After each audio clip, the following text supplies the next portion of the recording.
Really? If so, is this bothering you? I don't know. What is it on it? And I'm just moving around the TIFO thing a bunch, trying to bother you. I was trying to erase it. I can't get rid of it. Right now, I can't get the damn up. All right. Here, delete image. Deleted it. Boom goes the dynamite. What the hell? Hold on, my computer's being a. Oh, for sure. It's called not. It's called being not 48. What? I don't know. I'm just saying because you're hella old, so you can't figure this shit out. Not quite that old. What are you, 30, 39? You don't look a day over 50. 35. All right, ready? Yeah. At First 11 pod is live. Oh, are you about to tweet this? Yeah. All right, well, hopefully it'll actually last time. We're live right now. Not like anyone listens anyway live. Yeah, whatever. For like Doherty and Seth. Yeah, Seth was on it so fast. He's like, you guys gonna get back on? Like right when I got kicked off. Yeah, there were like legitimate people like actually listen to us. It was shocking. Hey, call bullshit. By the way, am I showing up on your video? You are not. Oh, okay. Wait, hold on. I should do that. I should log out of all like the school stuff I have open. It'd be awesome if someone accidentally found us right now. We're like trying to get logged into the Twitter and stuff. Yeah. Here, hold on. I'm just gonna re-accept your invite because I'm not on video right now. I'll be right back. No one cares. No one wants to see you.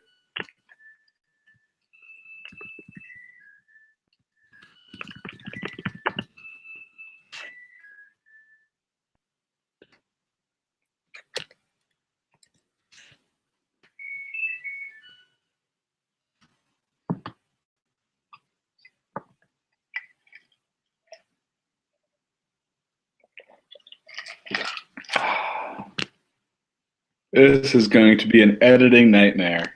All right, whatever. Apparently my camera doesn't work. Whatever. No one wants to see you anyway. It's all about me. That's a good point. All right. Let's see. All right. Welcome to episode 35 and a half of the – actually, it's more like 35 and 1/11th of the First 11 podcast. We're a thing again, sort of, which means we'll do it this month. And then, 4 or 5 months from now, we'll do another one. How's life been going since your computer melted down last night, Evan? Pretty much exactly the same, except for now my camera just doesn't work apparently. But hey, it's the hair.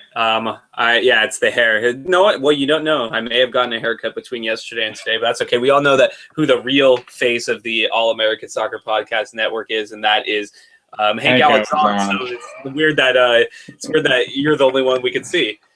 All right, so we're gonna sort of get into it tonight because it's late. And I'm tired, and I'm like 47 years old, apparently. Yeah. So, we've been out of this for a while, so our Google Doc is sort of a mess, and we're just gonna sort of see where the night takes us. We're gonna start in with number 1, which says Benny Feilhaber. Even I can't deny him, but I'll try.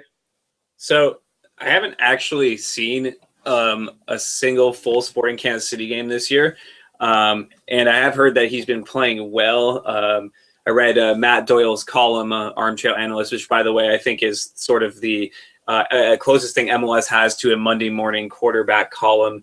It's a very good column, and he's been saying that Benny Feilhaber has been playing well. That being said, all I've been hearing is the banter on Twitter, and all I know is that even New England Revolution fans are saying that he's having an excellent year and deserves a U.S. call-up. So, I mean, if that's the case, good for Benny. I hear he has some awesome hair this year, but I'm going to just sort of defer to you, who probably knows more about this topic than I do. Well, I go with what I always go with when it comes out, not just to him, but anyone. He's not getting a national team call-up.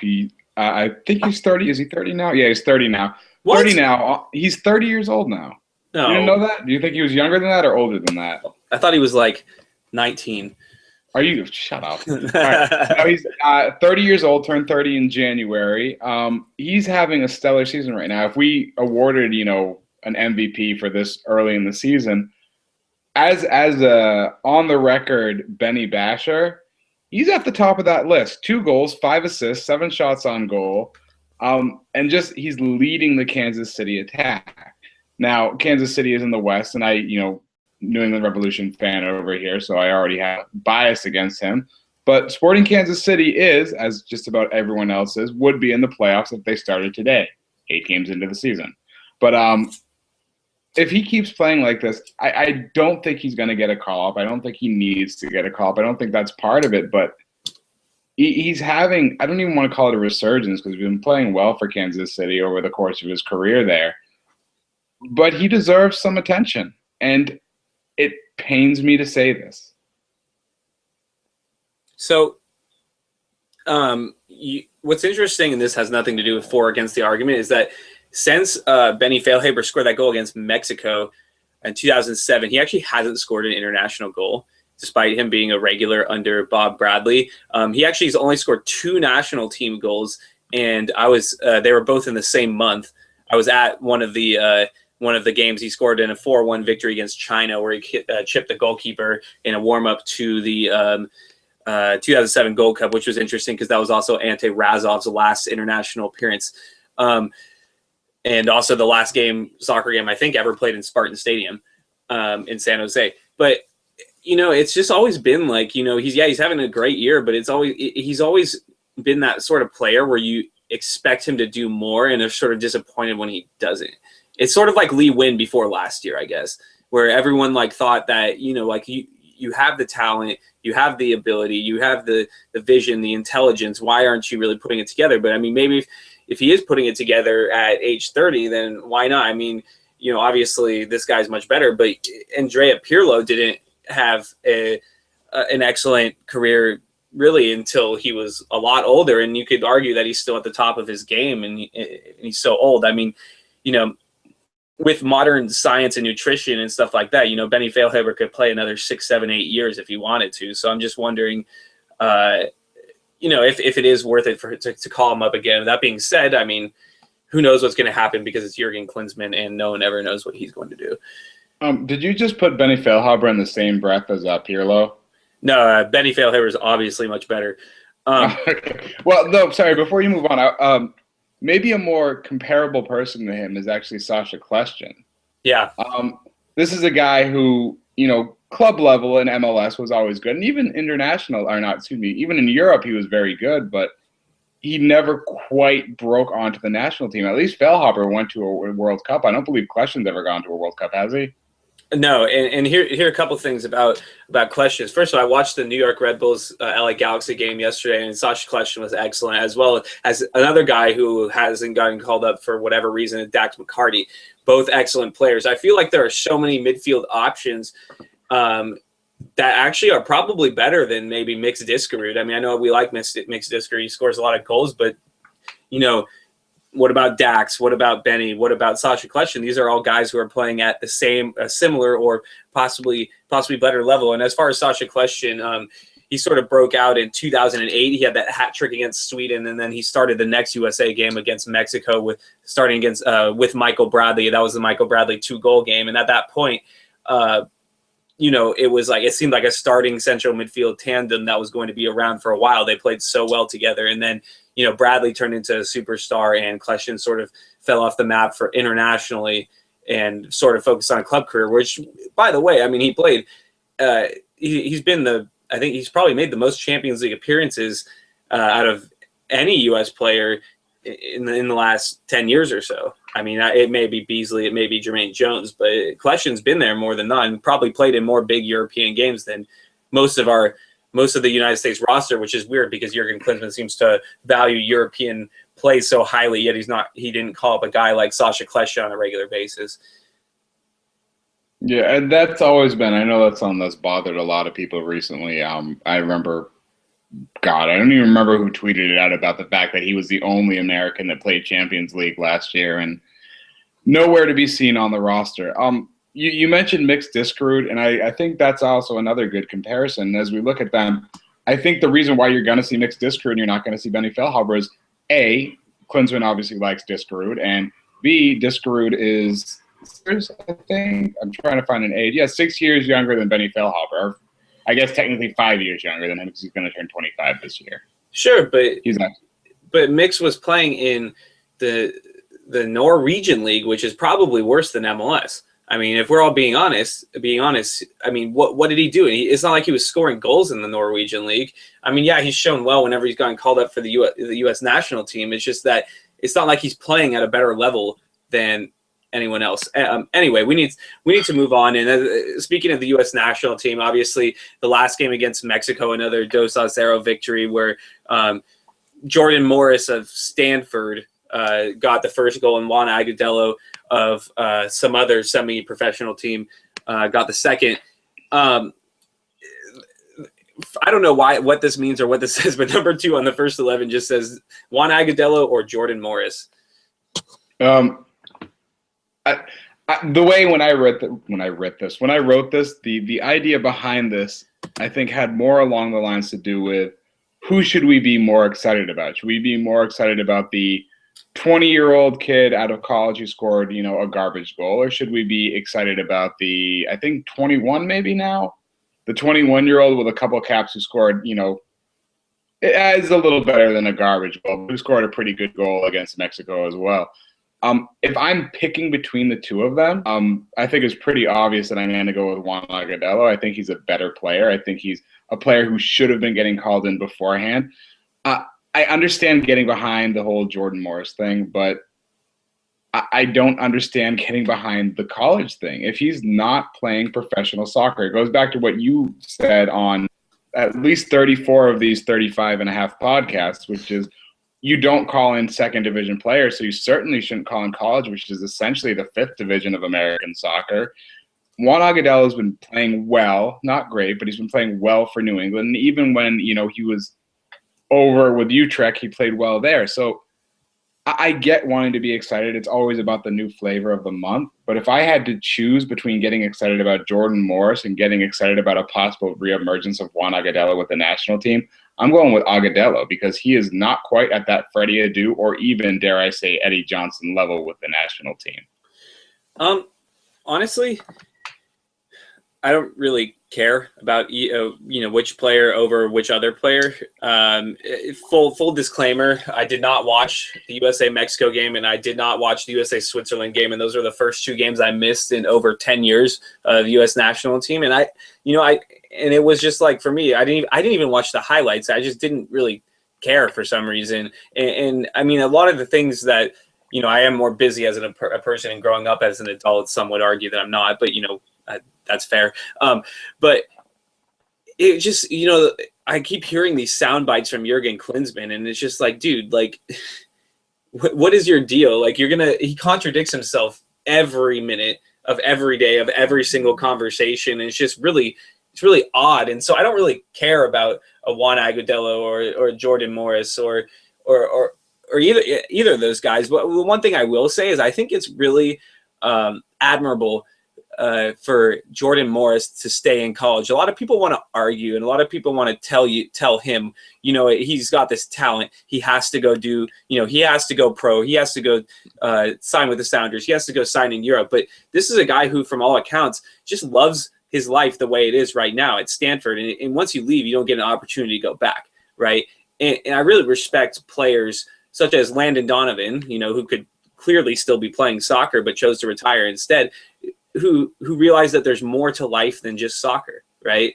And I think that that's something that we don't see often enough, and something that, I'm sure he does love the game, but he also loves his college life, and we want him to do a certain thing, but that certain thing might not be right for him. It's just like the column you wrote about how Michael Bradley coming back to MLS is not good for you, but you are not Michael Bradley or something like that. It's just when players make decisions that positively impact their lives, but maybe negatively impact a few fanboys who really care probably way too much. I think it's a good thing in general for life, I guess I would say.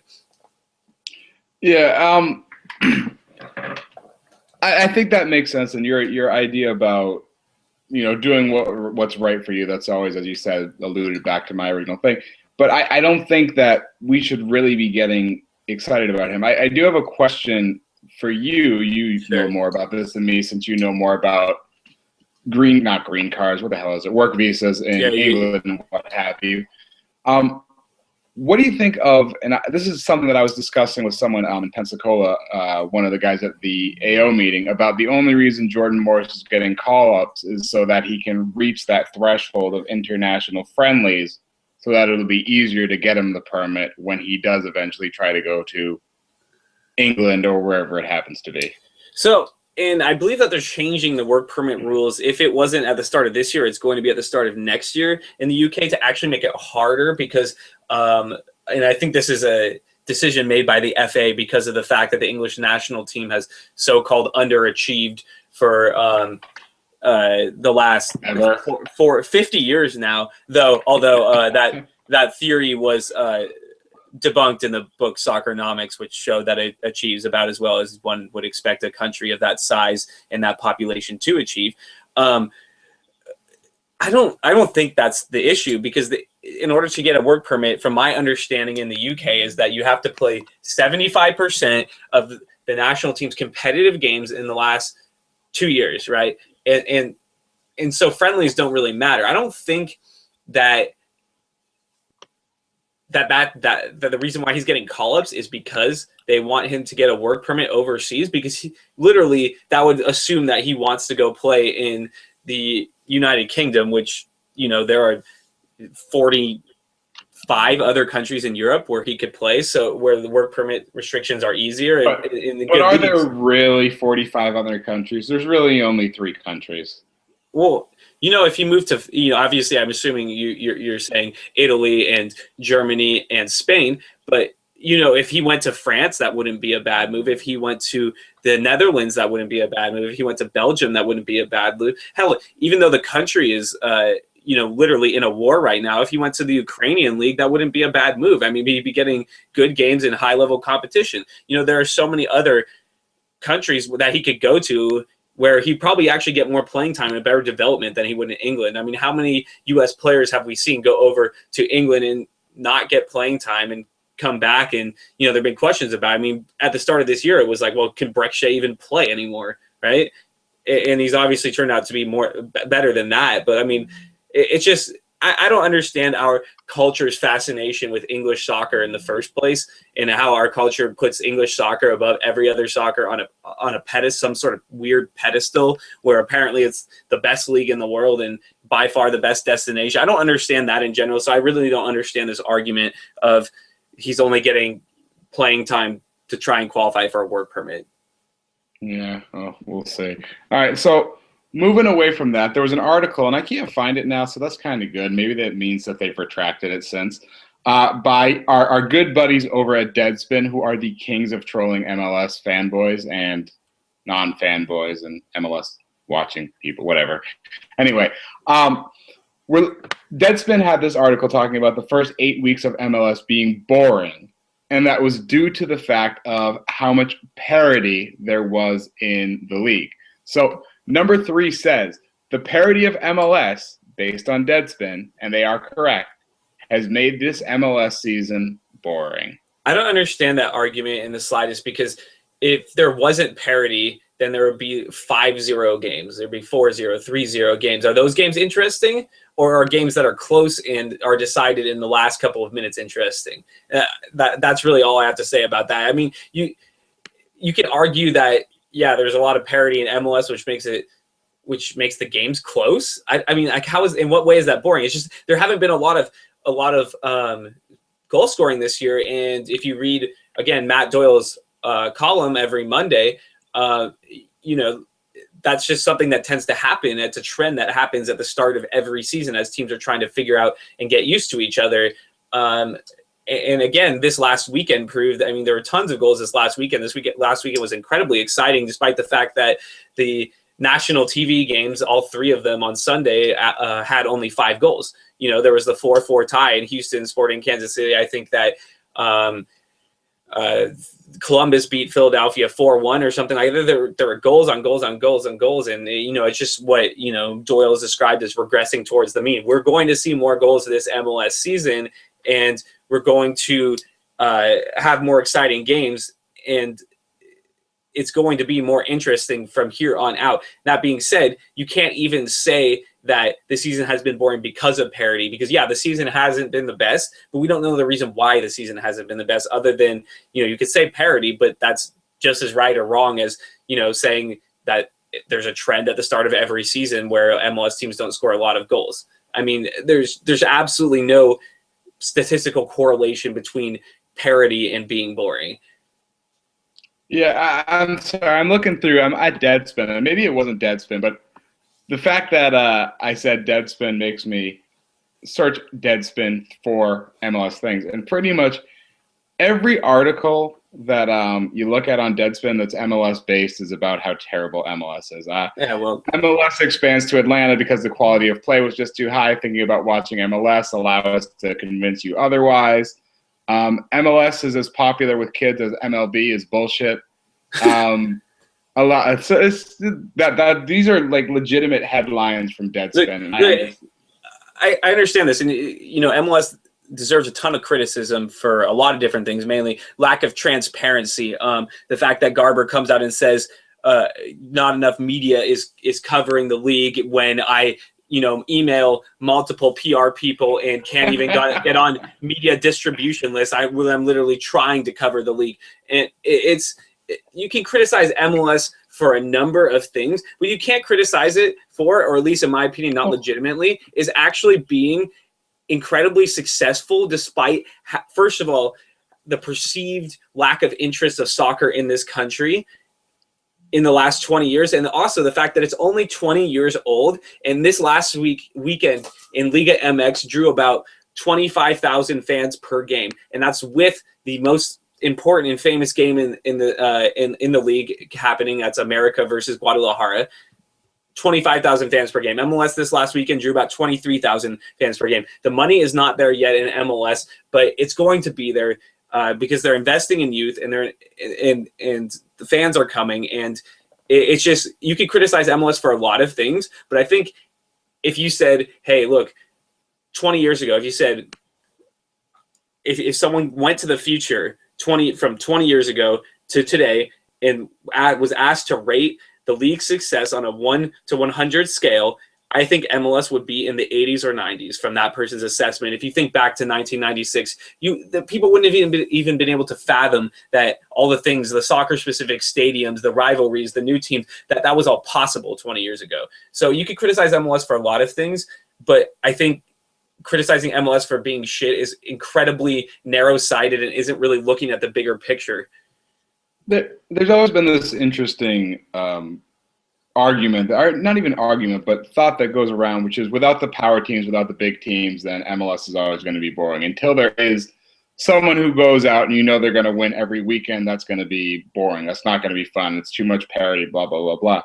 But I'm not sure that's true in the American sporting lexicon. Now, I understand internationally, and I was on Twitter before having a discussion with God, I don't even remember who it was, a Montreal fan, about how the way that MLS is set up, it's always going to make teams struggle a little bit more. It's always going to make sure teams are equal. It's always going to make sure that we have close scoring games. Because as an American sporting fan, as a fan of sports in America, we like our games close. We like it that anyone can win.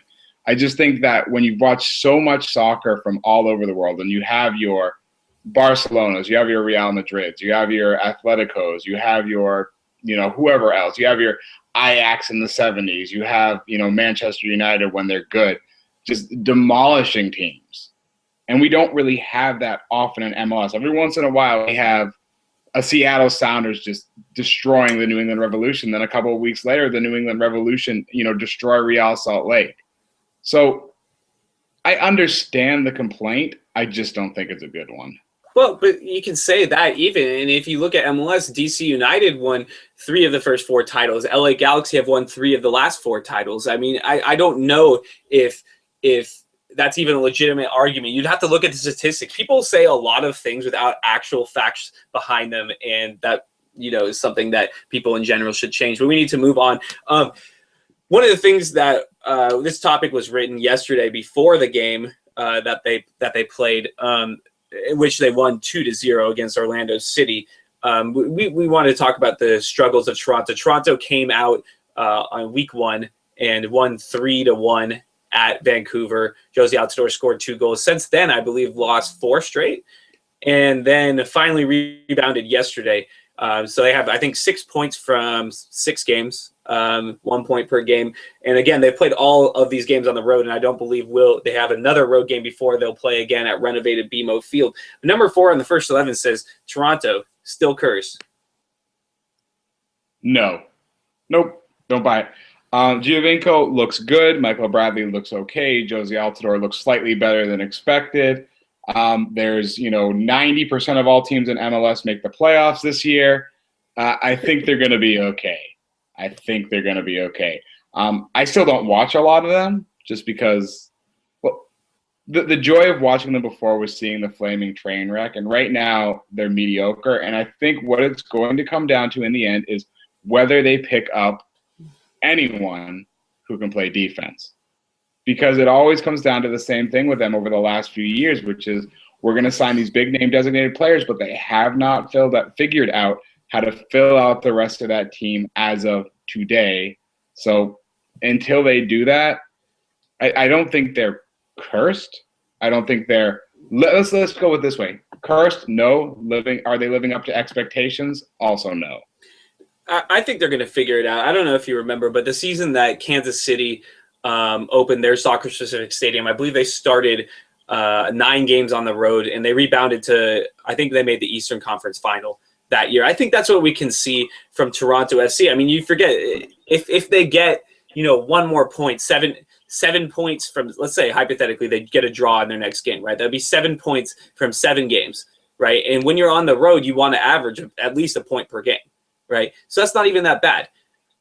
And then they have, let's see, MLS plays 34 games, so they would play 7. So they would have 16 of their final 27 at home in Toronto. I mean, look, I think that Toronto is going to make the playoffs, and they are going to do well in the playoffs because not only do they have Michael Bradley, not only does Sebastian Giovinco, Josie Altidore, but I mean, people aren't even talking about one of who I think has been one of the best players in MLS this season a former Marseille player in Benoit Cheroux, who has been absolutely excellent for the team. Obviously they have some backline struggles, but Justin Morrow is a good player. They signed, I can't remember his name. I think it was the Polish international Piquet with the French name. I mean, they've got guys who can play, and they're going to have a good home field advantage. So I do not think that they are still cursed. I think that they're going to rebound after their road trip finally ends. But I go back to it, and it's you who brought this up originally last year. Without looking, without cheating, can you name, let's go with 2 of their 4 starting defenders? And you're a nerd, so you know stuff like this. Yeah, so I mean, even last weekend they started Justin Morrow, and I didn't watch the game. Justin Morrow at right back, even though he's a left footer. I believe they started Ashton Morgan at left back. Okay. I'm going to say Nick Hageland is one of their starters. 3 for 4. And then the other one, maybe Piquet is injured. Oh, you're good. 4 for 4. Okay. So, I mean, yeah.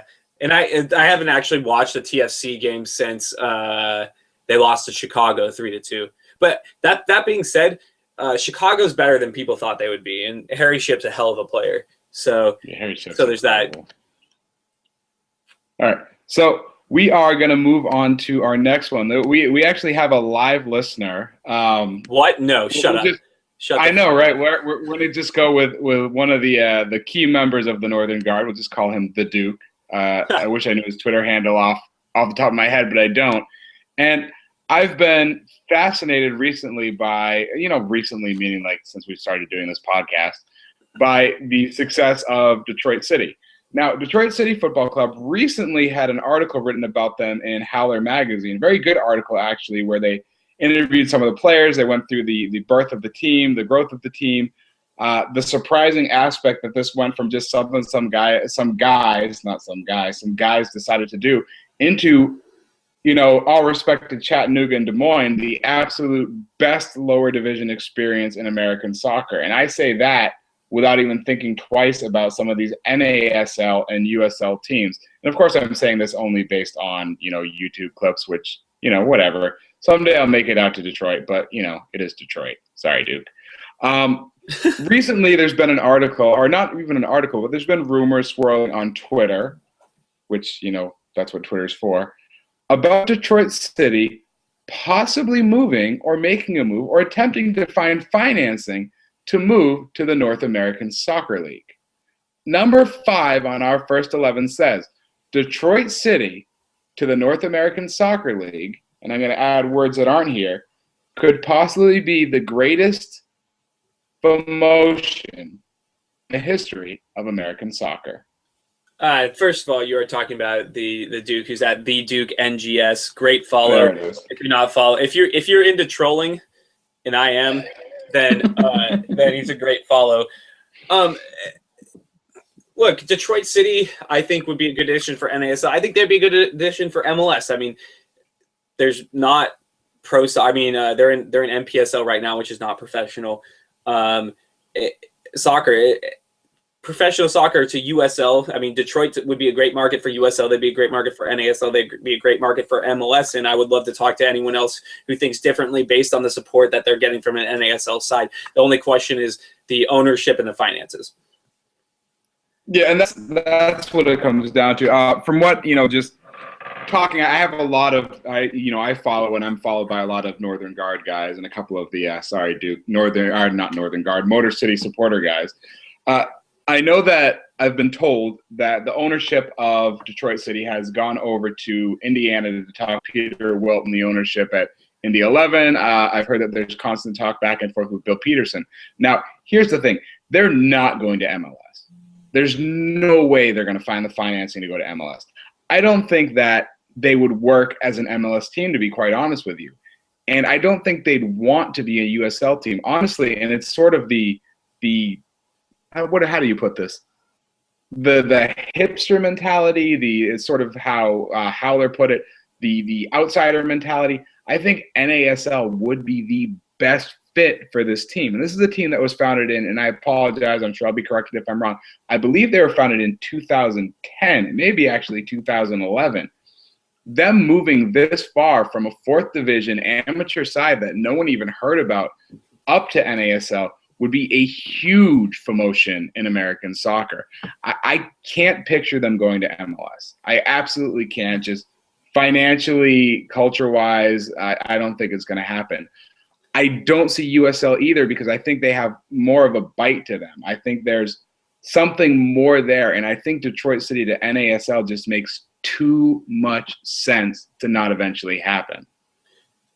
Yeah, the only thing I really disagree with anything you said in this segment was, you as far as lower division sides with great support, you didn't mention Sacramento, and you haven't been to Sacramento, but I think Sacramento has and I've been to a lot of these clubs, Sacramento has the premier support outside of MLS. That being said, what Detroit City are doing proportionally wise is probably better than any. If you took it and said, this is the level of support you're getting from this division, I think Detroit City has the best support in the country compared to the division that they are in, if that makes sense. Amateur side.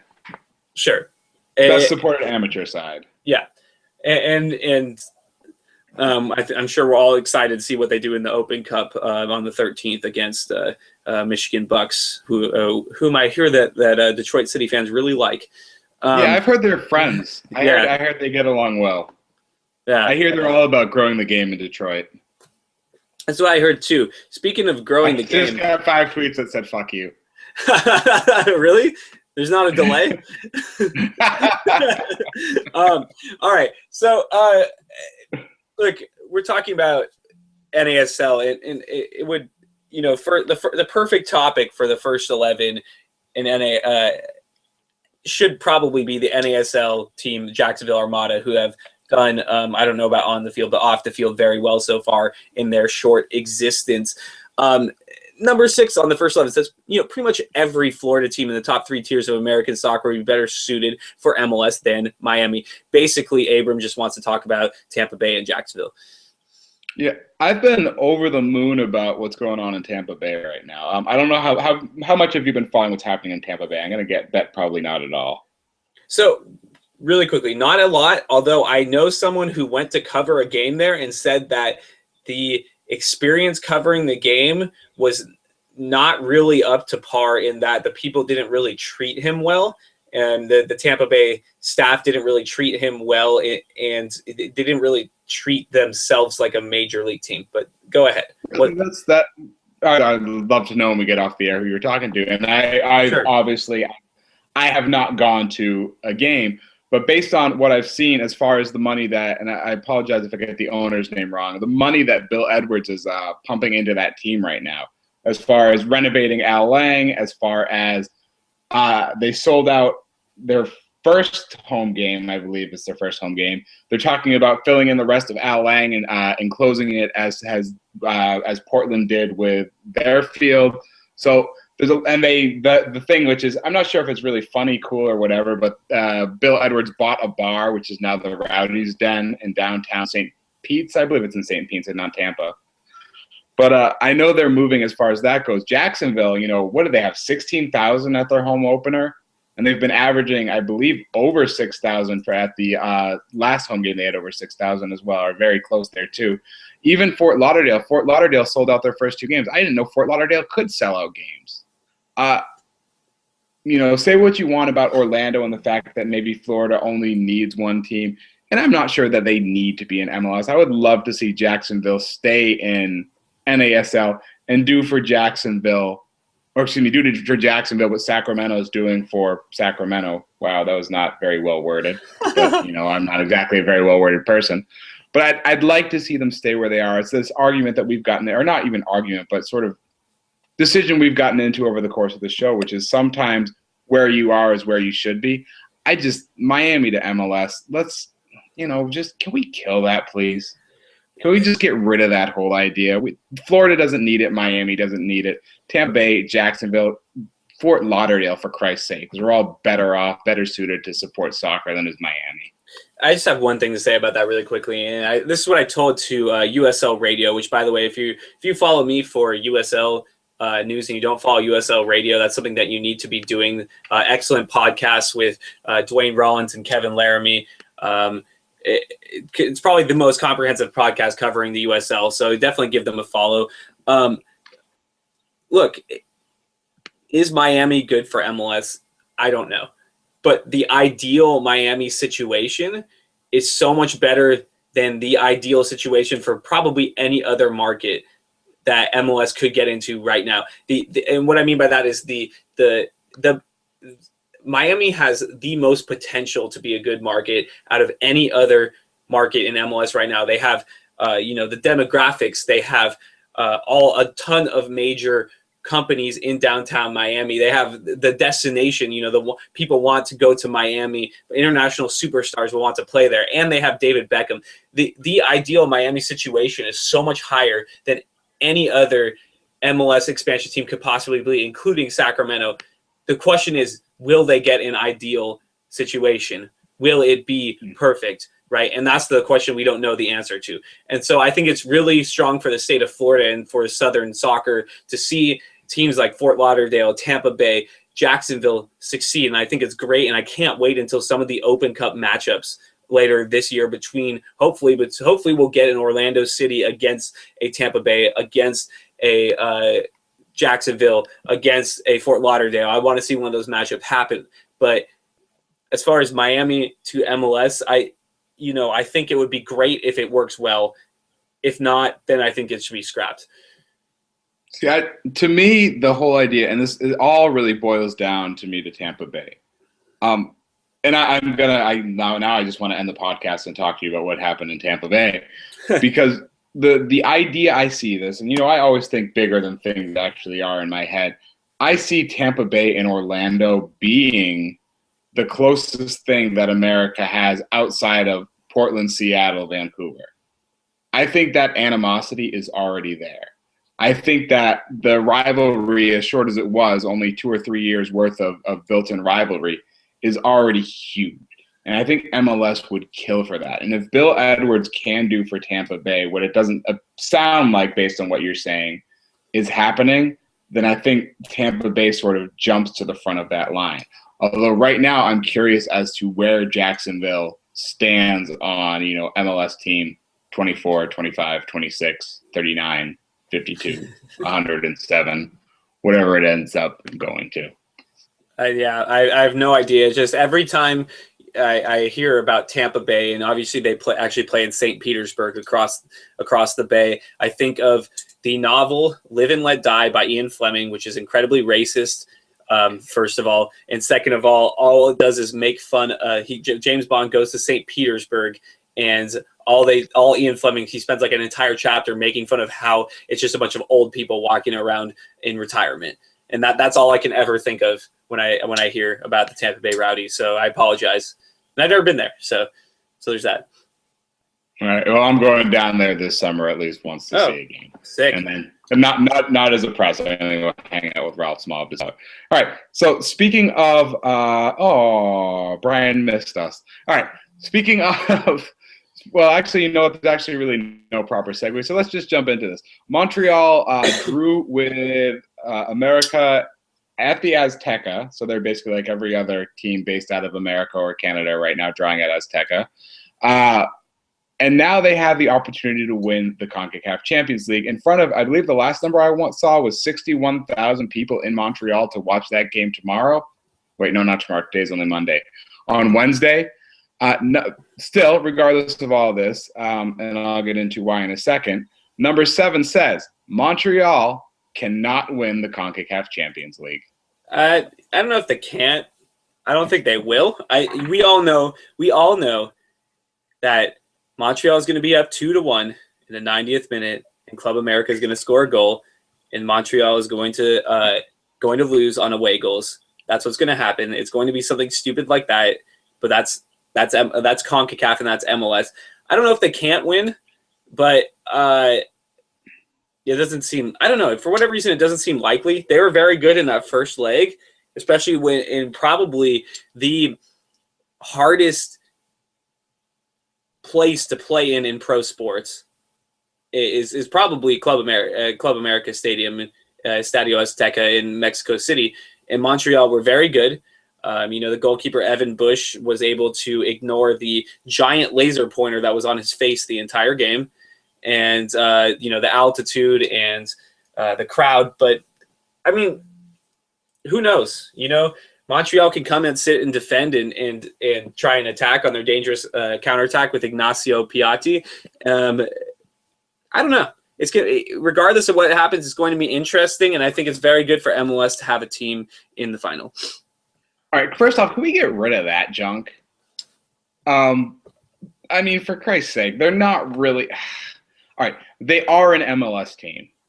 I'm okay with calling them an MLS team, but they do not qualify via MLS, so they don't represent MLS. So let's just pretend for a second that they do win. Let's say somehow they eke out a 0-0 draw, which wouldn't do it. Yeah, no, a 0-0 draw would do it. Let's pretend that they eke out, it's 0-0. They get all the way through. They get through the 52 minutes of additional stoppage time that gets put on there, and it ends up 0-0. Montreal wins CONCACAF Champions League. They're going to the Club World Cup. What do you think people are going to say about MLS? It's going to be, the team from Canada won. Still no MLS team has ever done it. And people go, but they're an MLS team. And they'll say, they qualified through MLS. And people will be like, no, they're the worst team in MLS. Yeah. And one of my students, it's one of my students who the other day, who, by the way, is a legitimate professional soccer player prospect. He's in the Dianza Force Academy in Saratoga, California. He literally gets paid by the club to drive 4-hour round trip every single day for training. He's legitimate. He's probably going to play Division I college soccer. He came to me and said, "Hey, that MLS should play against the best teams in the world. I think it would be a great opportunity if you got a team from MLS and you got like the Champions League winner and the Mexican League winner and other stuff like that. That would be great for them to play together." And I was like, well, if Montreal wins this game, they're going to go to the Club World Cup. And he's like, yeah, but no one cares about that. And I mean, he has a point. I mean, my argument, he says, as someone from Europe wins it every time. And my argument was like, whatever team, I think it was the Estudiantes with Juan Sebastian Veron a couple years ago did win it. But, who cares about the Club World Cup? It's literally whichever the best team from Europe, most likely beating up on one team in the semifinals and then winning it. But at the same time, there is that thing is like, look, Montreal are going to go play against the best club teams from the world, and what if somehow they win it? Like, that would be a big story. But here's the thing: is they're not going to play the best team in the world. They're going to end up, first off, the way the Club World Cup is set up is, just as ridiculous as anything else ever done by FIFA. So it's a single elimination tournament. You get the winner from each of the major confederation plus the host country's national team. Because CONCACAF is generally ranked the lowest, they're going to play the host country team. If they beat them, they're going to end up playing the team from more likely than not CONMEBOL, and then they're going to get smashed by them, and then it'll be CONMEBOL versus, I can't even think, UEFA, and that'll be that. I mean, last year, I forgot who it was. It was some Brazilian team won it last year, which sort of shows you how important I think it is that I don't even know who won it. And I think your student is correct. No one knows. No one cares. If, say Montreal does win it, and it goes, say Montreal, first off, gets out of CONCACAF Champions League, which no one cares about, and then they go on and they win the Club World Cup, which no one cares about, it's just going to go down to what it always goes down to, which is, who cares? It means nothing. This is dumb. Well, but the one argument, they can't win anyway. The one argument is that if they do win it, then people will be like, oh, whoa, how did an MLS team win that? Either that or they'll say some bullshit like, oh, Bayern Munich or whoever wasn't trying or something like that, or it was just the Club World Cup. Why do they need to care? Let's just move on. So, I'm supposed to introduce this one, but apparently Tulsa has some great tifo about hating Seattle first. I don't know. Would you like to talk about it? Yeah. So this last weekend, or actually may have actually been 2 weekends ago. I don't remember when I originally put it on the Google Doc. Tulsa, and I apologize, I want to call them the Tulsa Roughnecks, so I'm not quite sure if that's the NPSL team or not, but the Tulsa USL team hung up a tifo as they were playing Seattle 2, which read, "We hated OKC first," with the symbol of the Seattle Sonics on it. That was awesome. I just want to shout out that tifo because I think anytime tifo becomes a thing, and that is probably the most American type of tifo, where you're talking about something that has nothing to do with anything else, it's just overall shit talking. That was great. And I just want to say kudos to you, Tulsa supporters, because that made me smile, although I'm sure it made most people in Seattle really, really sad. Well, yeah, and it is the Tulsa Roughnecks. And, I mean, that's a great job, Tulsa, though. I mean, talk about, terrible people. Not Tulsa, but the ownership of the OKC Thunder. Just not even trying to give one of the best sports cities in the United States a chance to retain their team, luring the ownership to sell under false pretenses, blah, blah, blah, blah, blah. There's a great documentary about it. Watch it and just see how terrible of a person Clay Bennett is. That's all I'm going to say. I'm going to let you introduce the next one. Well, so the next, apparently Kolo Touré is coming to MLS, although Abram had it was probably a Freudian slip, typed YOLO Touré, which for those of you who aren't familiar stands for either the county I live in or you only live once. But hey, you know what? New York Red Bulls, Kolo Touré, more like YOLO Touré. Sign him. See what happens.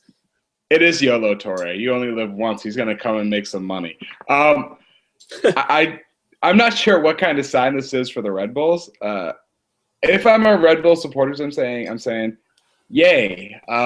They kind of still want to spend a little bit of money on us, even though they've quite clearly showed us that they don't have intentions of signing a big name player. I'll be honest, when I first saw that Kolo was going to sign, or that the rumor was out there that he was going to sign with Red Bulls, I thought that it said Touré to NYC. So immediately I was like, wait a minute, is Yaya being loaned from Manchester City to NYCFC? That's awesome. But I thought they found some way to skirt the rules. New Jersey has looked good so far this year. They've looked good. I think they're in third place in the East right now. They were in first up to this last weekend. Their defense looks good. I'm not sure if they actually play Kolo Touré as a center back or if they put him in the midfield. I'd imagine they play him as a center back because you've got Sacha Kljestan and Dax McCarty already in there. But why not? I think this is an interesting move just based on the fact that he will most likely play center back. And we're starting to see an MLS where instead of spending all the big DP money on not even star players that will sell tickets, but just people in, as I say, in glory positions, your strikers, your forwards, your wingers, your goal scorers, they're starting to spend some of that DP money on players to make the team better. Now, does Kolo Touré make the Red Bulls better than they currently seem to be so far this season? I don't know. Is he going to do and provide the spark that a Thierry Henry did? I don't know. Probably not. But I think it's interesting that the Red Bulls are showing this does happen, that they at least have interest in still spending money on that team, because to me it seemed clear a couple months ago that they were going to run this team on a budget. That's what I thought too, but I think it's actually a really positive sign in that you said that this Red Bulls team hasn't signed a ton of big name players, but this Red Bulls team has had one of the best starts that any Red Bulls team ever has. And Red Bulls have always had the big names. 1996 MLS, they had Roberto Donadoni. In 2000, they had Lothar Matthäus. Juan Pablo Angel. Thierry Henry came on later. Yuri Djorkaeff, Amado Guevara. But they didn't win anything until 2014 when they won the Supporters' Shield. And their model had always been to sign big-name players, but it didn't work. I mean, whatever they had been doing for their first 18 years before they won the Supporters' Shield hadn't worked, right? Right now, they have a team that's working. And I thought they were going to be terrible. I think everyone in New York thought they were going to be terrible, especially after they fired Mike Petke. But they've been probably the best team in MLS so far this year because of the emergence of players like Lloyd Sam. Bradley Wright Phillips has turned out to be better than we thought he would. And not only that, but Sasha Kljestan combined with Felipe Martins and Dax McCarty has been one of the best midfielders in the league. So who cares if they're not doing things the same way they are? NYC FC made a bunch of big acquisitions, and guess what? They're struggling. New York, right now, there is only one team in New York, and that team is in New Jersey. Let's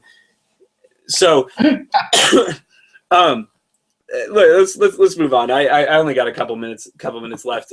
This last weekend, I was at the first Open Cup game of the season when San Francisco City Football Club was defeated by everyone's favorite Cinderella pseudo club in Cal FC, 2-1 in what they call the play-in round of the Open Cup, even though it's actually the tournament proper.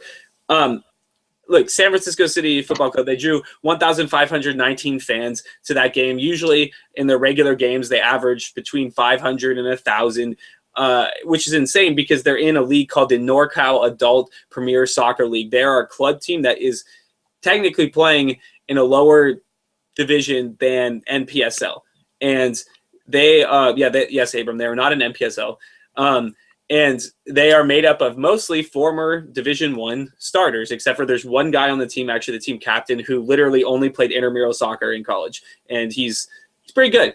But number 10 on the first 11 says that San Francisco City FC needs a better PR person. And that's not to say that their PR person necessarily is bad. And I actually know him. His name's Charles. He's a good guy. But it's just that guys like Abram, who are soccer junkies and lower division junkies, haven't necessarily heard about this team, which had been so successful, called San Francisco City FC. Yeah, it's not even that I hadn't heard of it. No, it is that I hadn't heard of them. I knew of them. I'm working on something for, let's keep it as a surprise, for when it eventually does not ever come out. But I'm working on something, and I emailed you or maybe texted you. I don't remember, saying, hey, give me a team in the U.S. Open Cup from the West Coast that I may not have heard of. And you're like, all right, San Francisco City FC. And I'm like, I never heard of them. Okay. So I start Googling. They're supporter-owned, like Nashville. But Nashville we had shoved down our throats when they were, apparently Nashville isn't supporter-owned anymore. Now they're supporter-funded. I'm not really sure what the difference is, but whatever. Then I found out that they were in the Open Cup, which I didn't know before. But I found out that they actually have people talking with NASL about being the NASL team on the West Coast. And it's one of those, wait, how the hell do I not know anything about these people? This is, things that I like about soccer. It's supporter culture. It's NASL. It's, sticking it to the man with supporter owned. So why have I not heard of this team at all? Like nothing. Also, their badge is terrible. What? I really like them. I really like their badge. And actually, I had a talk with a supporter this last weekend about it because it included not only the Golden Gate Bridge, but also the Trans-American Tower and then that other place I forget about. I really enjoy their badge. I think it's great. But hey, by the way, Abram, when you Googled and found out all about all of this stuff, where did you hear that from? Mostly from you. Whoa, sorry, shameless self-promotion. Go to thecup.us and you can read all about San Francisco City FC. Another shameless plug. I was at the Open Cup this weekend doing this SF City FC article for a company called Byline Press. Follow them at Byline Press. They did a book on Minnesota United last year, and they're doing 4 books this year, one of which is a U.S. Open Cup book, of which I'm writing an article or a chapter about San Francisco City FC. Not only that, but Non-League America. I went and did video for them, and they're going to have a mini documentary probably within the next week, 5 to 10 minute mini documentary about San Francisco City FC. So you know what? By the end of this year, you will be hearing about San Francisco City FC, especially because they are talking to NASL and they are getting a ton of media coverage now. Well, I think it would have been good if they won it because then I'd have a way to follow them. It's not exactly easy to follow a USASA team when you're living in Alabama, where it's hard enough to follow MLS. Where they don't have internet, I know. I barely. All right, so moving on to our last one. Also, fuck you.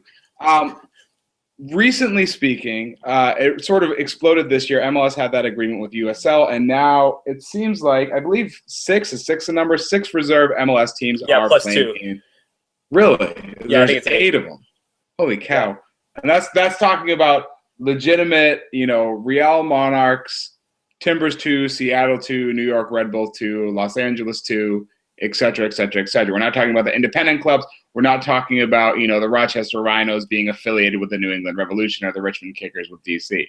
But there are apparently 8 reserve teams in the USL. I just want to talk about it because I think it's terrible. Why? Why do I think it's terrible? All right. You need to either be a real club or you either need to be a real league or you need to be a farm league. You can't be both. You can't have it both ways.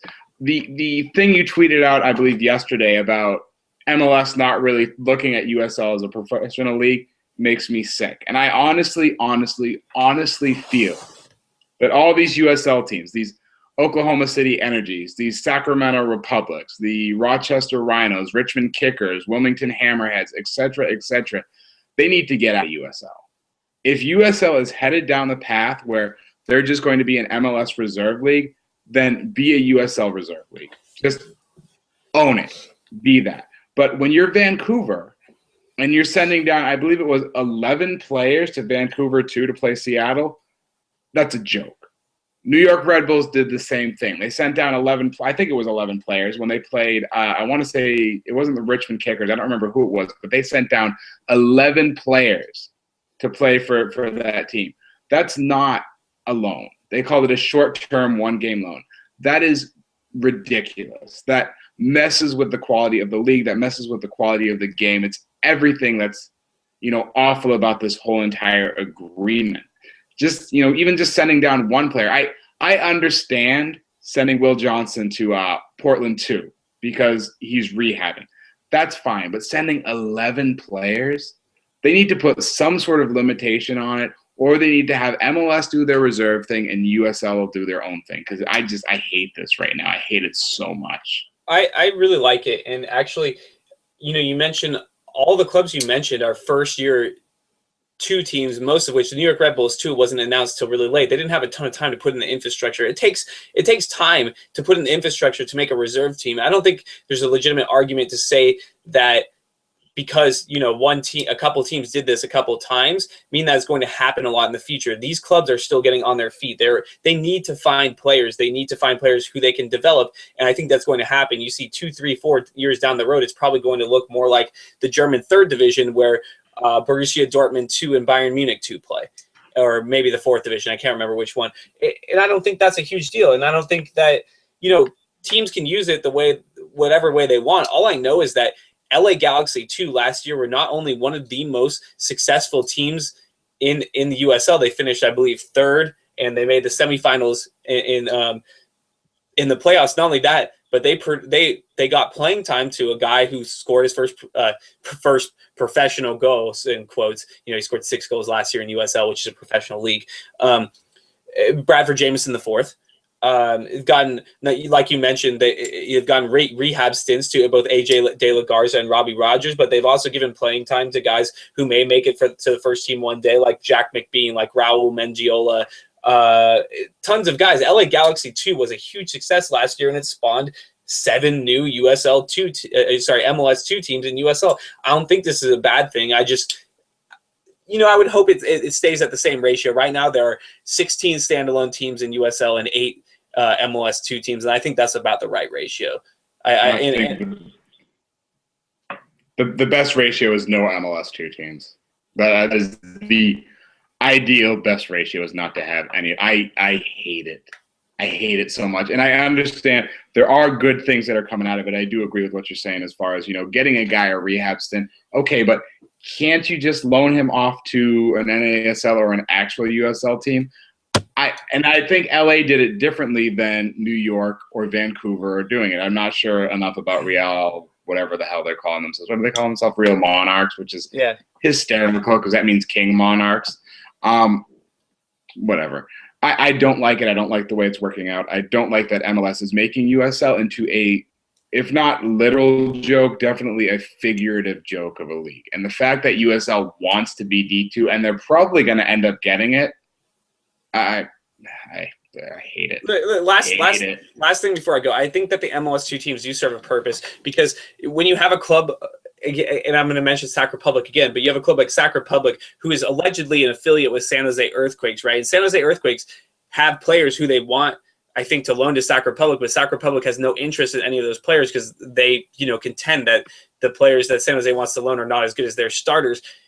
And it's 2 different organizations with 2 different goals and 2 different coaches, and they're not on the same page. So yeah, you can say, we could just loan one team to one player, or one player to one team, but that's not always going to work in every case. Look, San Jose and Sac Republic are affiliates because they have to be, and that's the only reason, right? Whereas LA Galaxy 2 has complete control to send whoever they want down whenever they want, not necessarily up, but the system works flawlessly, and we've already been seeing guys make differences from the first team who had major impacts for the team last year. There is an importance, and I think the importance is less so in USL than it is in MLS, unfortunately. I think it's very important for MLS clubs to have these USL affiliates. Yeah, I get it. The one problem could be if you're a fan of Sac Republic or whoever, there have been complaints like, I'm tired of playing these MLS 2 teams with these anonymous guys. That makes sense. But that's the only drawback I see from it.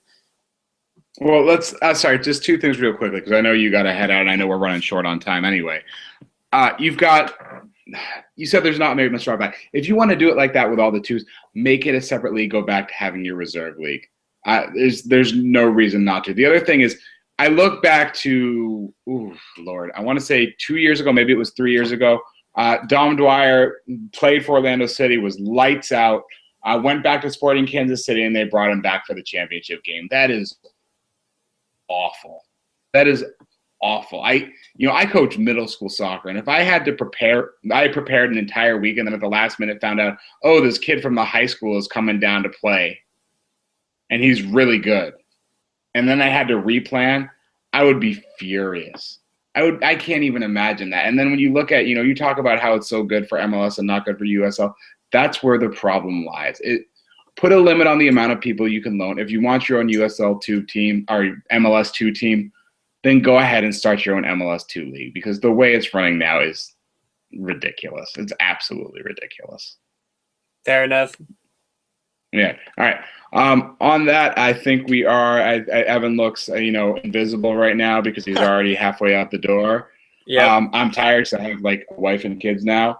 So I know Evan is writing for. Which site are you writing for? US Open Cup? I know there's 2 Open Cup sites now. Yeah, and you should follow both, really. I mean, one is the official U.S. soccer one run by Jeff Crandall, who I've never met in person, but seems like an excellent guy over the internet. So that's at US Open, or that's at Open Cup on Twitter. The other one is at US Open Cup, which is the cup.us, which I believe is about to go under a site redesign. That's a great site. They've been covering the U.S. Open Cup since 2003. I'm writing for them right now. I'm obviously covering Sac Republic for the Davis Enterprise, and then follow Byline Press. Right now, I'm working on a chapter for them in their Open Cup Annual, which should come out this year. And then, I'm going to wait a little bit to announce the other project that I'm doing with them. But I do have a big project with Byline Press, who you should follow at Byline Press. It's a couple of guys out of Minnesota, Wes Bernstein and Bill Stenross, who are both Minnesota United supporters who really want to want there to be a space for people to write long form about soccer in the United States, and they're making that happen with 4 different books this year, in addition to the one that they wrote last year called The Complete Darkness. So check all that out. That's what I'm doing right now, and my summer will be eclipsed by Byline Press. Non-League America. I did the filming for a documentary on San Francisco City Football Club for them. So check them out as well. Those are the people I'm working with right now. Yeah, and I'm working actually with Non-League America too. We're basically Non-League America sluts right now. Sick. So I'm going to be working on some stuff with them, dealing with the Gulf Coast Armada, doing some of the summer stuff. We're going to be traveling over to New Orleans, probably over to Jacksonville, hopefully down to Tampa Bay, and if I get my way down to Orlando City, although that's not really lower division anymore. Outside of that, you can follow me on Twitter. I'm at Abram. Oh, wow, I forgot my own Twitter handle. Go ahead and follow Evan. He's at Evan Ream. I guess you can follow the podcast. Who knows when we'll do another one. It's at First 11 Pod. The network, so to speak, is at the AASP. If you want to rate and review us on iTunes, if you give us 5 new reviews, we might do another podcast next week. Who knows? Let's see what happens. Rate us on Stitcher, rate us on iTunes, all that good stuff. Facebook.com/ who friggin' knows? I never update that anyway. This has been episode 35 and a half of the First 11 podcast, and we're sorry. And